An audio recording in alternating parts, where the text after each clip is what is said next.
So you want to be a real estate investor? Alright.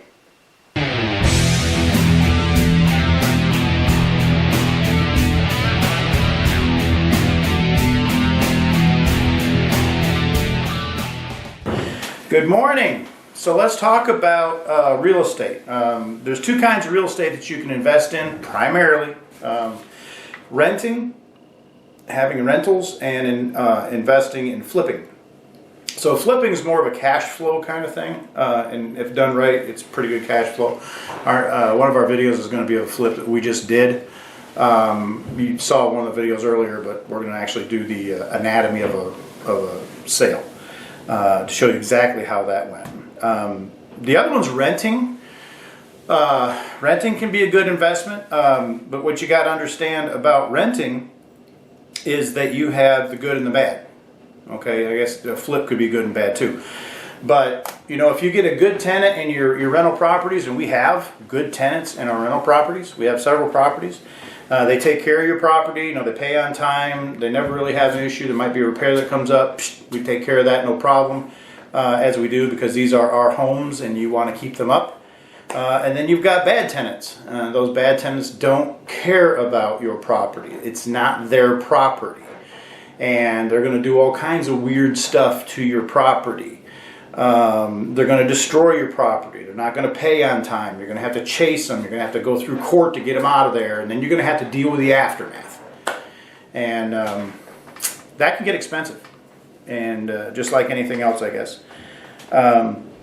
Why rentals, you hear? People say, well, it's great cash flow. Well, yeah, if you buy them right, you know, and the taxes aren't too high and you get good renters, they can be good cash flow. Absolutely. Someone else pays your mortgage if they pay. If not, you're paying the mortgage and the taxes and the utilities and everything else. So if you don't have a dual income kind of income, it could be a big burden on you. Okay. But there's a cost to having rentals that a lot of people don't talk about, and that cost is simply you got to buy the home right. You got to buy it right to give you a little bit. You know, if you buy it low enough, and your mortgage is low, and your taxes and insurance is low, you know, and then you can rent it for this. All of a sudden, you might have a little bit here you can put in your pocket, as long as you take out for repairs. You got upgrades, taxes, insurance, all on you. If you have a management company, 10-15%. You're paying that. Dealing with good and bad tenants, chasing them, evicting them, you're dealing with that.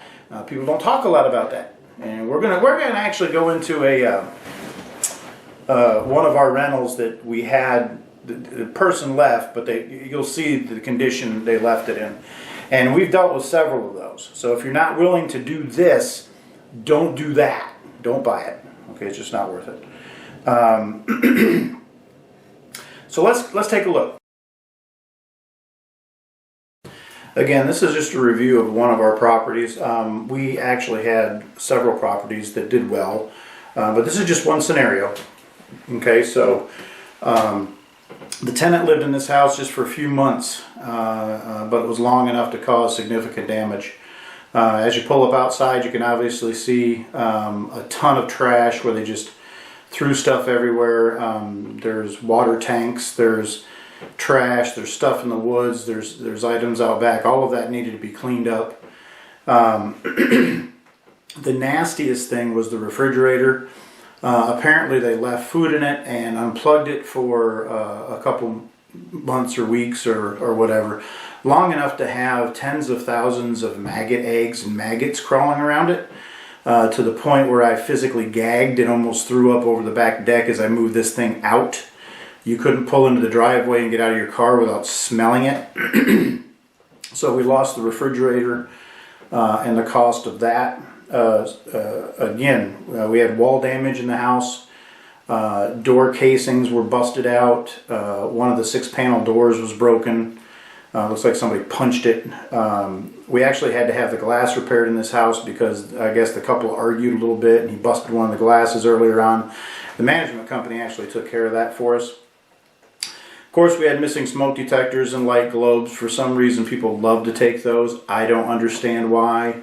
But again, it's all substantial cost. In all, we did all the repairs. I enjoyed working on houses.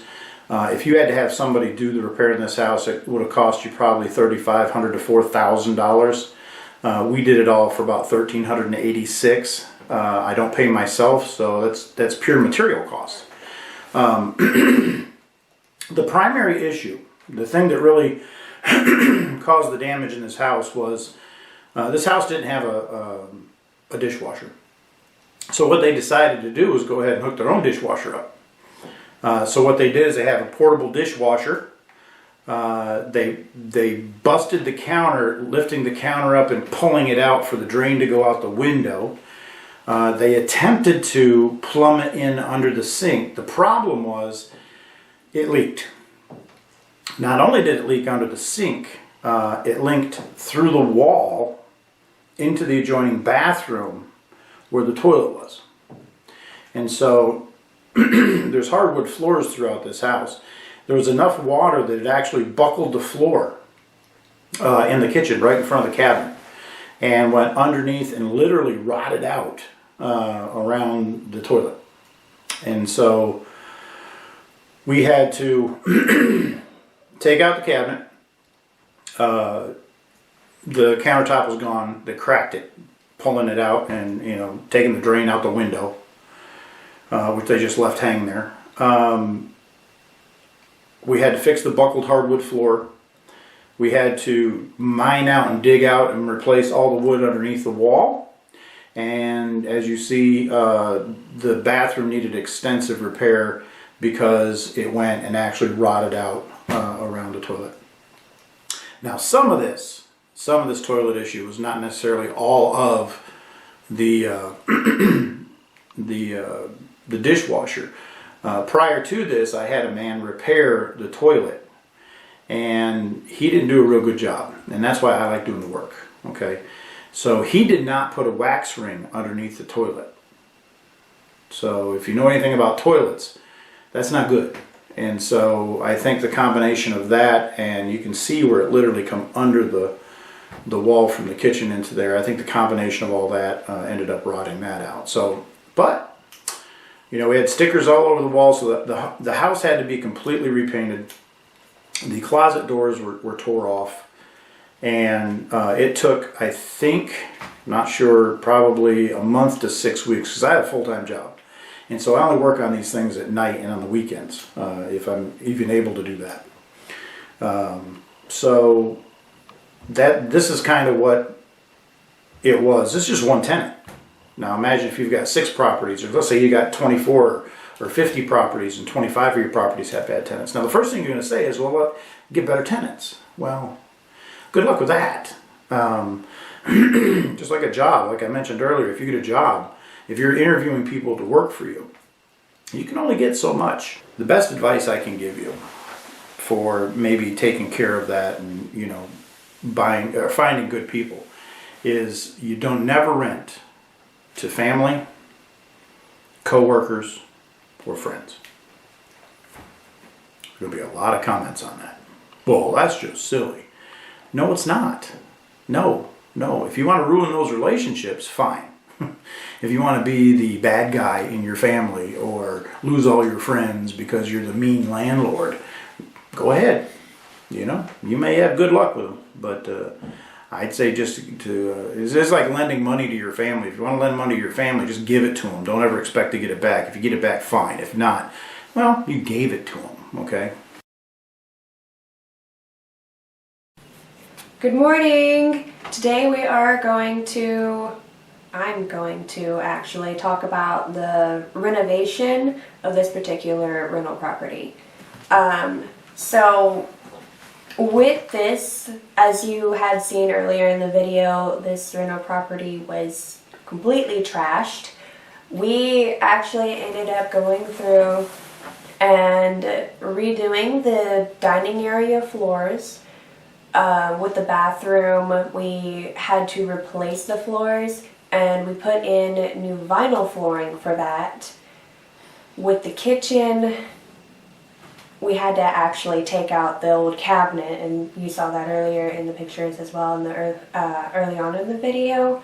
We replaced the cabinets, we put in new countertops, We actually put in a new sink, and we put down new vinyl floorings in there.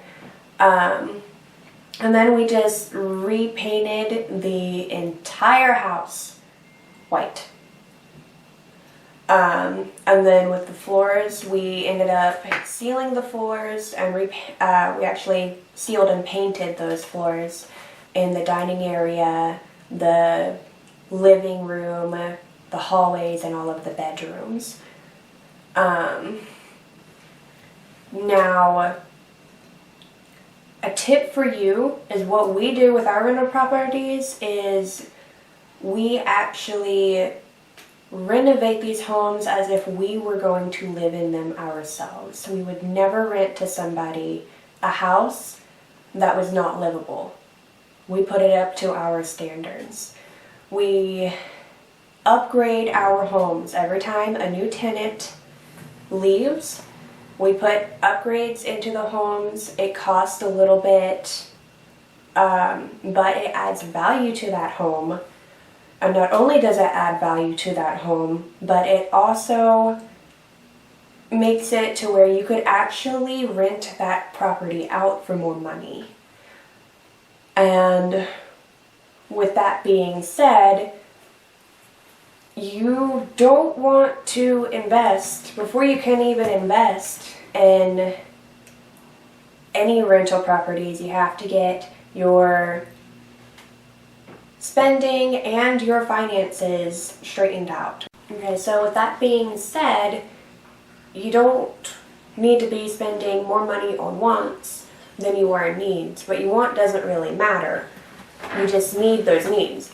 And my dad's book covers that, and you can get it online at Amazon, you can get it online at Books A Million, and any other large book retailer.